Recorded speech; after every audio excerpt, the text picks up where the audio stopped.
Bonjour à toutes et à tous, bienvenue à vous. C'est l'heure de votre journal qu'on entame avec les principaux titres de l'actualité. Le président de la République, Abdelmadjid Tebboune, a regagné hier à Alger après avoir effectué une visite d'État de 2 jours au Portugal. Plusieurs accords de partenariat et de mémorandums d'entente entre les deux pays ont été signés.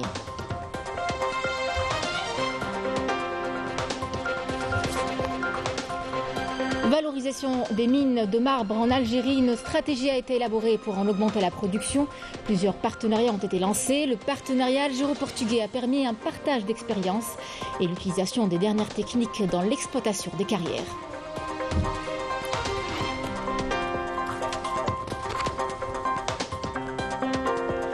Nous vous parlerons par la suite de la ZLECAf, la zone de libre-échange continentale africaine qui assure une libre circulation des marchandises entre les pays du continent. Pour l'Algérie, il s'agit d'une étape des plus cruciales pour la réalisation de l'intégration continentale.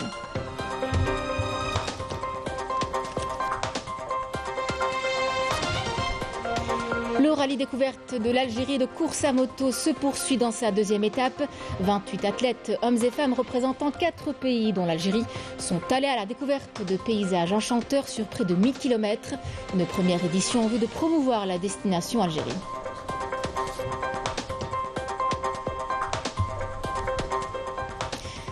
Mesdames, Messieurs, bienvenue à vous. Le président de la République, Abdelmadjid Tebboune, a regagné hier, en fin d'après-midi, Alger, après avoir effectué une visite d'État au Portugal.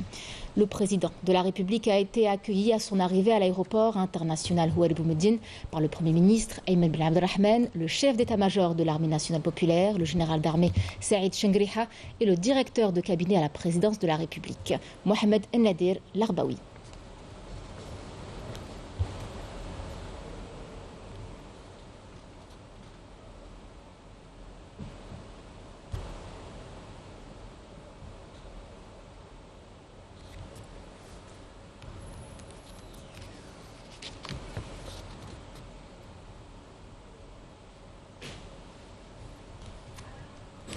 Au dernier jour de sa visite d'État au Portugal, le président de la République a présidé en compagnie du Premier ministre portugais António Costa la cérémonie de signature de plusieurs accords de partenariat et de mémorandums d'entente entre les deux pays.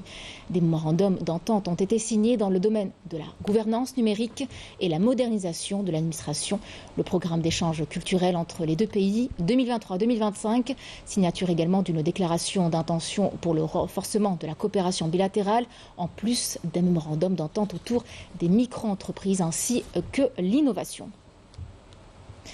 بمناسبة زيارة فخامة رئيس الجمهورية الجزائرية الديمقراطية الشعبية سيتم حفل توقيع الصكوك القانونية التالية: مذكرة تفاهم في مجال الحكومة الرقمية والتحديث الإداري، يوقع عن الجمهورية الجزائرية الديمقراطية الشعبية معالي وزير الشؤون الخارجية والجالية الوطنية بالخارج السيد أحمد عطاف، وعن الجمهورية البرتغالية معالي وزير الخارجية السيد جوان غومش كرافينيو.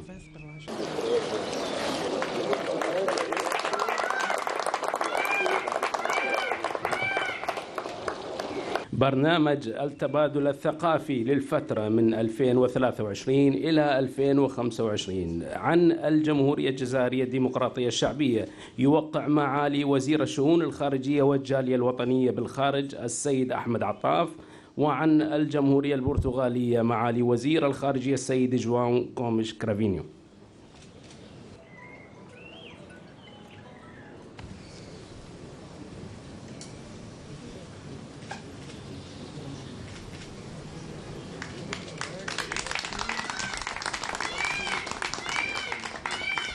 إعلان نوايا لتعزيز التعاون الثنائي، يوقع عن الجمهورية الجزائرية الديمقراطية الشعبية معالي وزير الشؤون الخارجية والجالية الوطنية بالخارج السيد أحمد عطاف، وعن الجمهورية البرتغالية يوقع معالي وزير الخارجية السيد جوان غومش كرافينيو. مذكرة تفاهم حول المؤسسات الناشئة والابتكار، يوقع عن الجمهورية البرتغالية معالي وزير الاقتصاد والبحر السيد أنطونيو كوستا سيلفا، وعن الجمهورية الجزائرية الديمقراطية الشعبية يوقع معالي وزير اقتصاد المعرفة والمؤسسات الناشئة والمؤسسات المصغرة السيد ياسين المهدي وليد.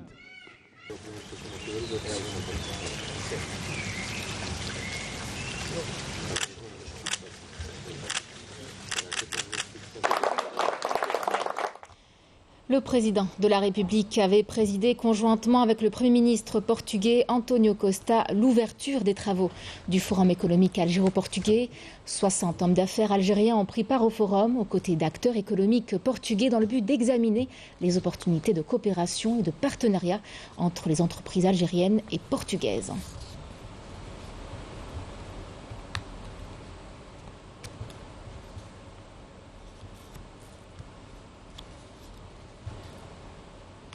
Lors d'une allocution devant les opérateurs économiques, le président de la République a affirmé que le Portugal est un pays ami, appelant à renforcer le partenariat économique entre les deux pays. Écoutons-le.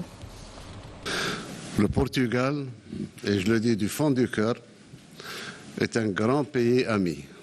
Nous avons toujours eu énormément d'estime pour le Portugal. D'abord parce que c'est un pays extrêmement résilient. C'est un pays qui a dépassé toutes les mauvaises passes avec le sourire, avec une volonté de faire, de mieux faire et de sortir de la crise. Et il a réussi à sortir de toutes les crises. Je pense qu'il est temps maintenant de rebondir et d'aller vers des pays amis, le Portugal pour nous et l'Algérie pour vous, pour essayer de construire un environnement économique meilleur pour nos citoyens, d'abord. Le président de la République a également affirmé que l'économie algérienne était la seule économie africaine exempte de dettes et que l'Algérie aspirait à développer ses partenariats. On écoute.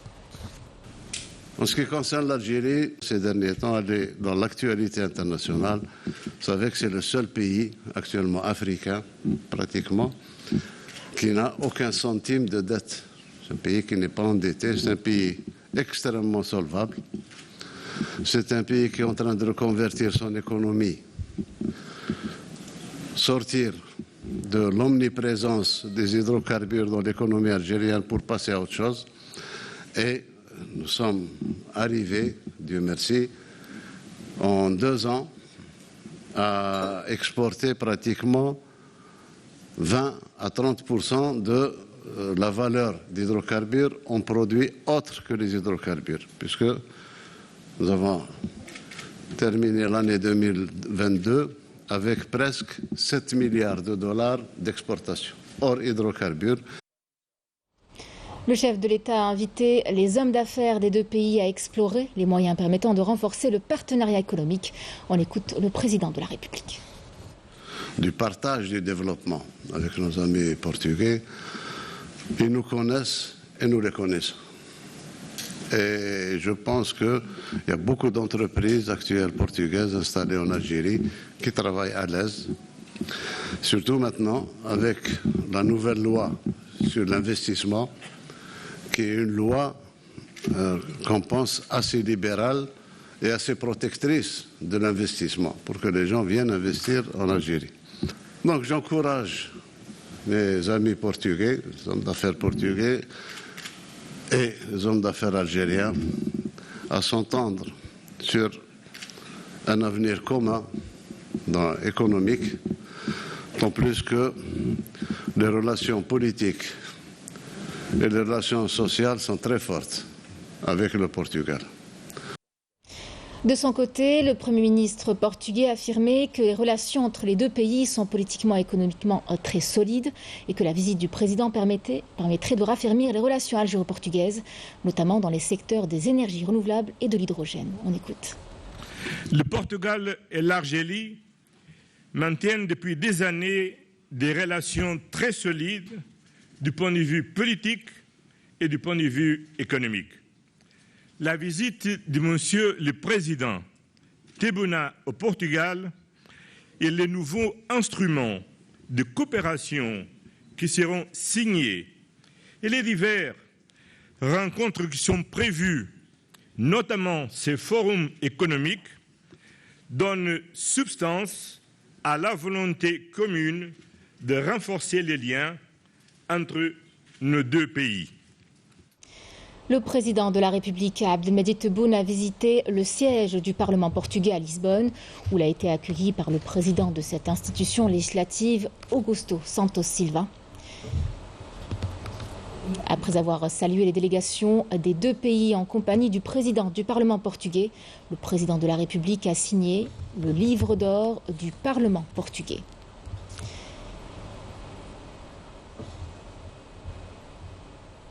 Le président de la République s'est par la suite entretenu avec le président du Parlement portugais en présence des délégations algériennes et portugaises.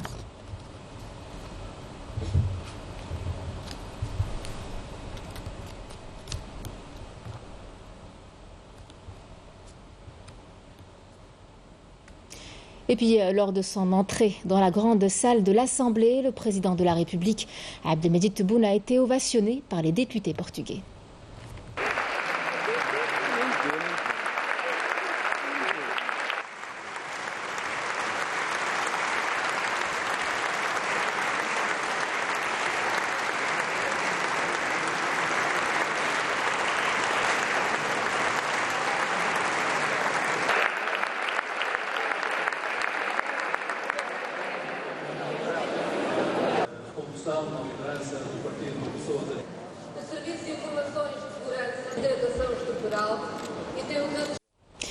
Le président de la République s'est entretenu par la suite avec le Premier ministre du Portugal, António Costa.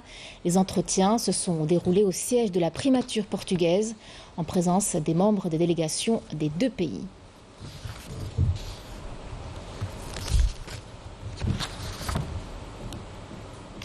Ce qui nous amène à vous parler ce midi d'une stratégie qui a été élaborée pour valoriser les mines de marbre en Algérie et augmenter la production. Plusieurs partenariats ont justement été lancés, notamment celui algéro-portugais, et qui a permis un partage d'expériences ainsi que l'utilisation des dernières techniques dans l'exploitation des carrières de marbre.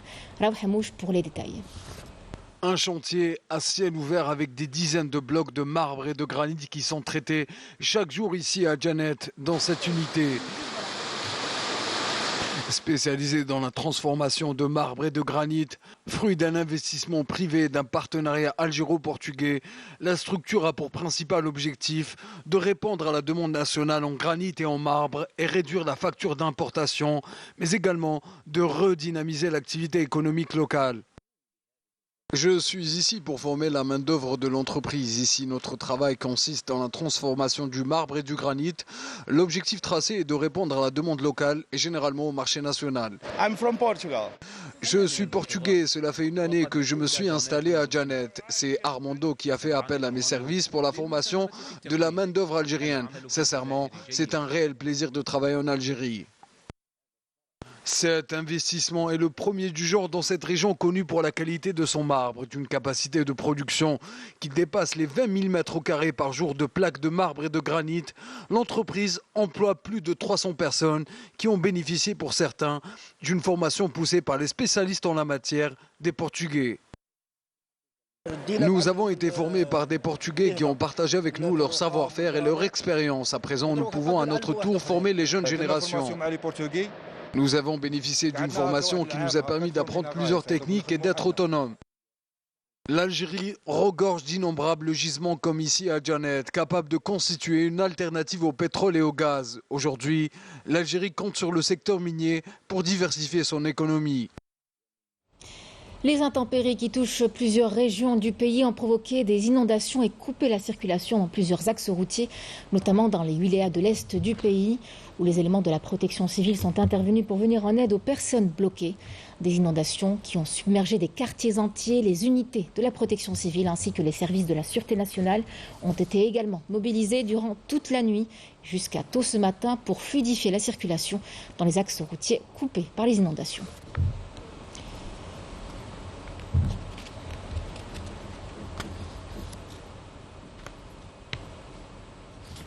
Sachez d'ailleurs que les chutes de pluie continueront d'affecter plusieurs wilayas du centre et de l'est du pays jusqu'à ce soir. Ce BMS concerne les wilayas de Tipaza, Alger, Blida, Boumardès, Tizi Ouzou, Bouira et Médéa.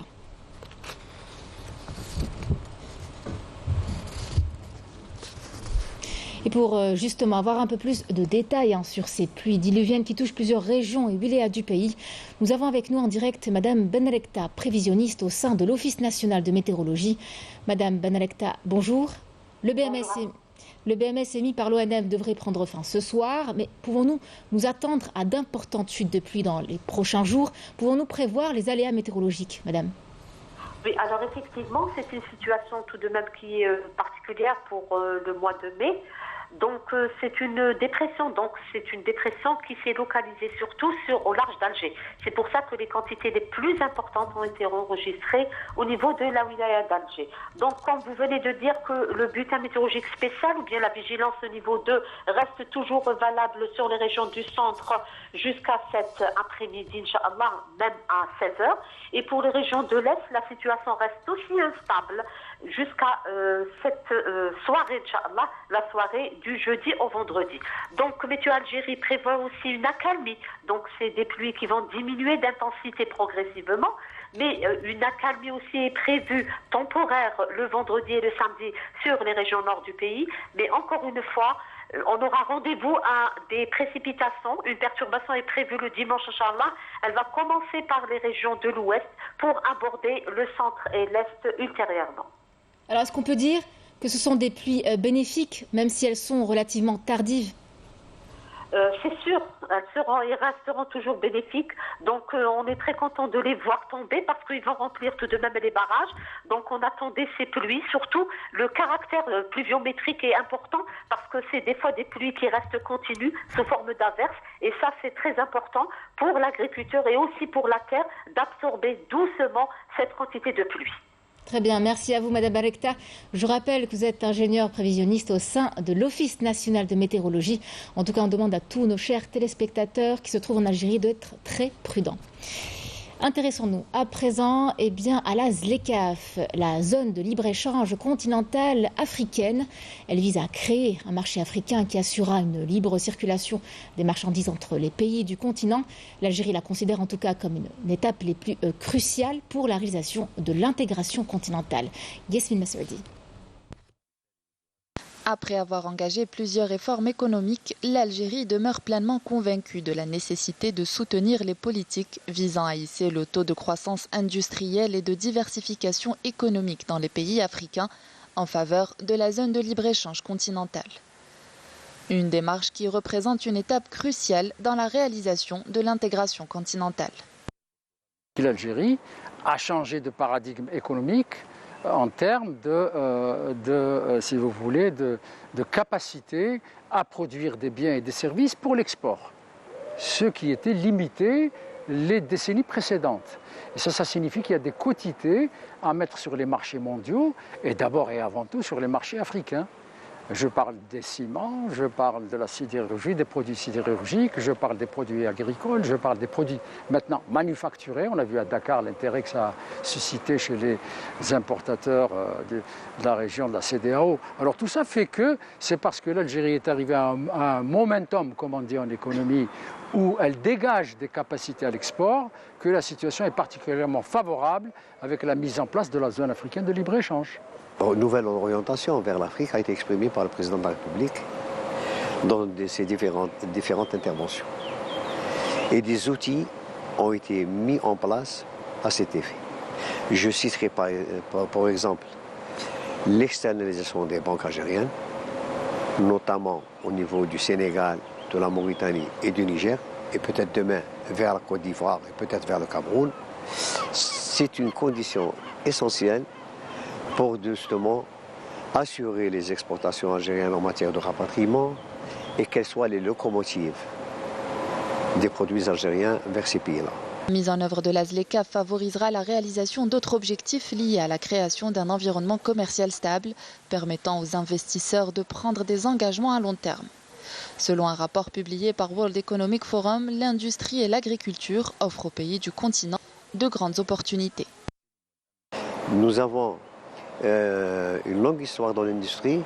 Nous avons des industries très, très puissantes, que ce soit dans le BTPH, que ce soit dans la pharmacie, que ce soit donc dans le secteur des services. L'Afrique a besoin de grandes entreprises pour la réalisation des ouvrages d'art, des grands projets. L'Algérie a les capacités pour ce faire. Donc, Il ne faut pas aller là-bas pour considérer l'Afrique comme un espace commercial pour vendre. Il faut accompagner. Il faut que l'Algérie montre sa volonté d'accompagner le développement de ces pays-là. C'est là où on nous attend et c'est là où on doit être. Un marché à fort potentiel pour les opérateurs économiques, la zone de libre-échange continentale concerne plus d'1,2 milliard de consommateurs pour un PIB estimé à plus de 2500 milliards de dollars. Une approche visant à consolider les échanges commerciaux entre les pays africains et augmenter ainsi le PIB continental d'environ 450 milliards de dollars à l'horizon 2035. Clôture aujourd'hui, en ce 25 mai, du salon Sipsa Filaha, une 21e édition qui a suscité un engouement particulier en raison notamment de la grande nouveauté de cette année, à savoir la création d'un village des startups. On y a trouvé une bonne vingtaine de projets innovants sélectionnés lors d'un concours africain. Cela va sans dire que les efforts et la créativité dont font preuve de nombreux acteurs du monde agricole sont mis en avant. Ce midi, notre reporter Yenis Ebelkassem nous présente deux projets qui contribueront, vous le verrez sans aucun doute, au développement de notre agriculture. Regardez. C'est au centre du pavillon A de la SAFEX que nous avons rencontré Adel, le stand du village des startups, qui a retenu notre attention avec sa dernière innovation. Un prototype de drone, une solution agroforestière qui utilise le principe tracteur-remorque avec une partie fixe, le drone, et une partie flexible et adaptable suivant l'utilisation. C'est un seul drone qui peut faire plusieurs tâches en même temps, juste en changeant la nacelle.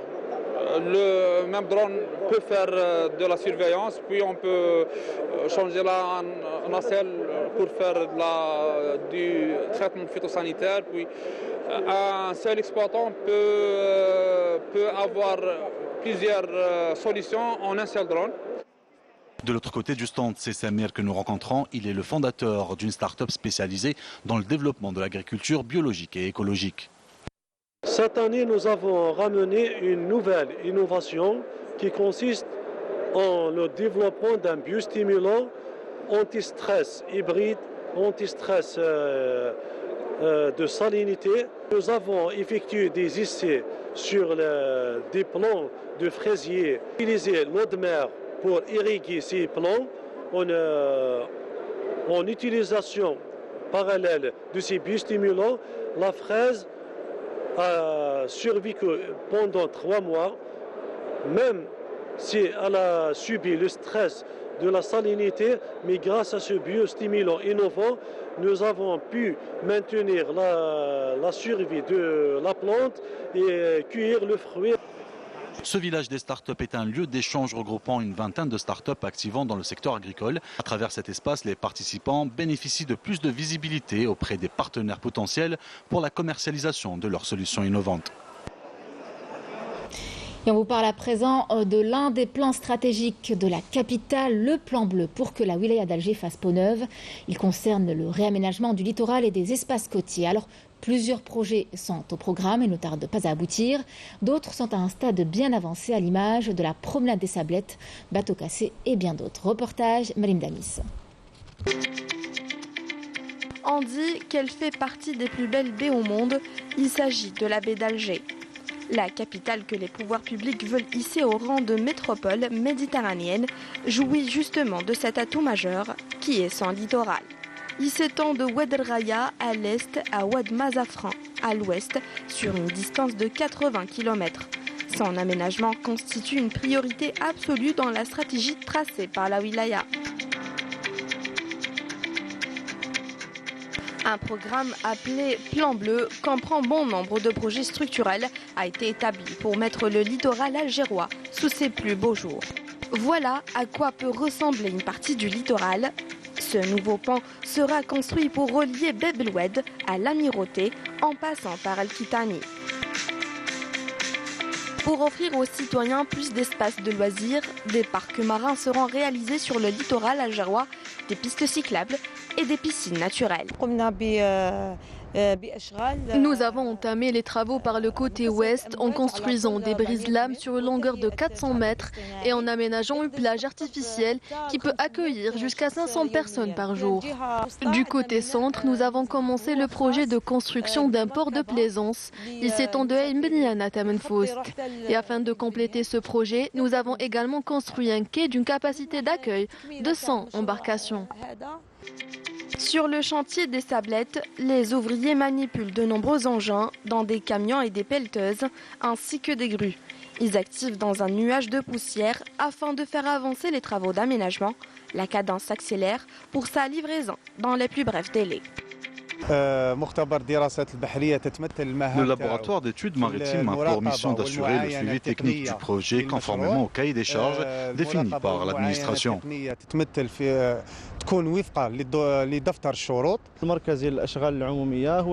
Le laboratoire central des travaux publics est chargé de vérifier la qualité des matériaux de construction. En ce qui concerne Oued El Harrach, il sera recalibré sur une distance de 18,2 km. En plus de l'aménagement des espaces de loisirs et des espaces de détente sur les deux rives, 4 stations de prélèvement automatique seront installées. Il s'agit de mini-laboratoires qui donnent des résultats instantanément en vue de contrôler la qualité de l'eau et les risques d'inondation.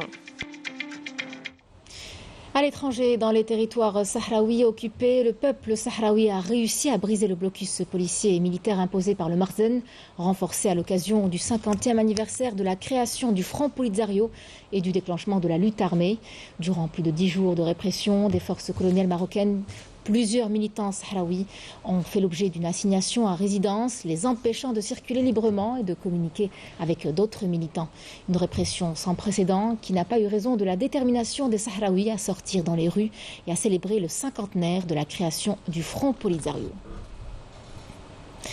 Le comité exécutif de l'OCI, l'Organisation de la coopération islamique, a affirmé que l'État de Palestine a un droit de souveraineté sur la ville occupée d'Al-Quds Est et que l'entité sioniste occupe illégalement les territoires palestiniens, ajoutant que la mosquée d'Al-Aqsa, avec toute sa superficie, est un lieu de culte exclusivement réservé aux musulmans et que le département des affaires de la mosquée d'Al-Aqsa du ministère jordanien des Affaires islamiques et des lieux saints est la seule autorité légale possédant la compétence exclusive pour gérer toutes ces affaires. 865, c'est le nombre de morts au Soudan parmi les civils suite aux affrontements entre l'armée et les FCR, les forces de soutien rapide. Depuis la mi-avril, c'est ce qu'a annoncé le syndicat des médecins.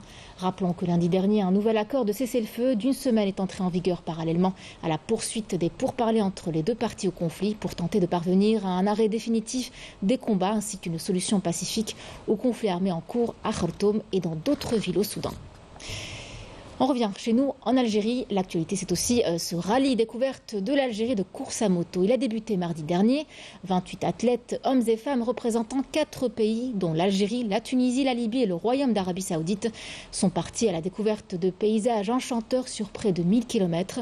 Un parcours touristique avec des visites de sites naturels et archéologiques à chaque étape de cette compétition. Il s'agit là d'une première édition en vue de promouvoir la destination Algérie. Benim Damis. Le rallye a réuni les amoureux des sports mécaniques algériens et étrangers pour explorer les régions pittoresques du littoral ouest et d'admirer des paysages splendides. Une première édition offerte aux bikers pour vivre une véritable émotion sportive et touristique. Nous avons reçu un accueil chaleureux. Je remercie l'Algérie du fond du cœur. L'objectif de ce rallye est de découvrir l'Algérie. Nous souhaitons l'organisation d'autres événements de ce genre afin qu'on puisse se réunir.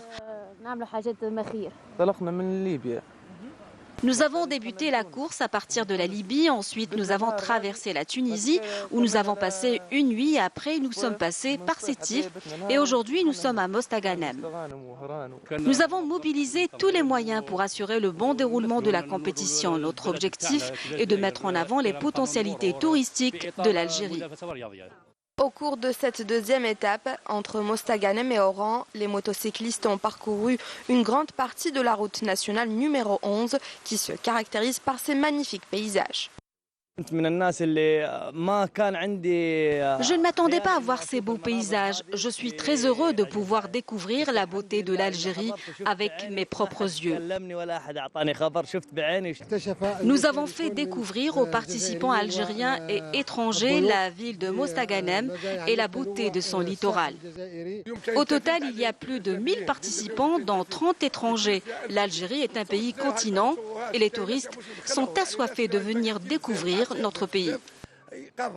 La troisième étape de ce rallye se déroulera entre Oran et Alger sur une distance de 410 km via l'autoroute Est-Ouest. C'est ainsi que se referment les pages de notre édition. Merci à vous de l'avoir suivi. Tout de suite, une nouvelle du ciel avec Mina Abed. De l'information, vous le savez, reviendra ce soir à 19h avec Kemal Swig. Excellent après-midi à tous et à très vite.